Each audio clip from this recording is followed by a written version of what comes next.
तर विषय आहे धोंड्याच्या महिन्याचा. तर मग कुणाकुणाला पूजून सोडलं त्यातलंच आम्ही पण आहे बरं का.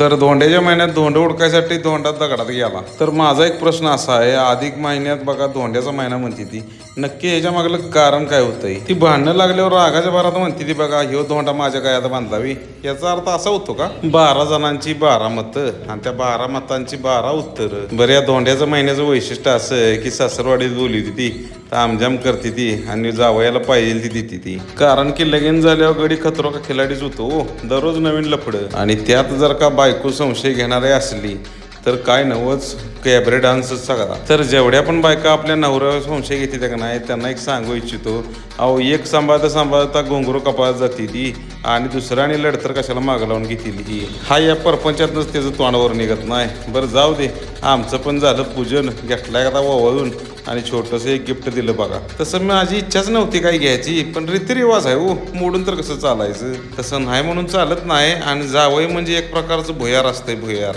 काय पण द्या आणि किती पण द्या, गाड्याची अपेक्षा काय कधी सुटलेली नाही. आता भुयारात स्टॉक किती असतो ते सगळ्यांनाच माहिती आहे. असो, ह्या वर्षी झालो बघा धोंड्याच्या महिन्याची मानकरी. नाही म्हणत सासरवाडीत चांगलाच तडस केला, त्याबद्दल सगळ्यांचा आभार आहे. मी ड्रेस आणि घड्याळ घेतलं बघा मला.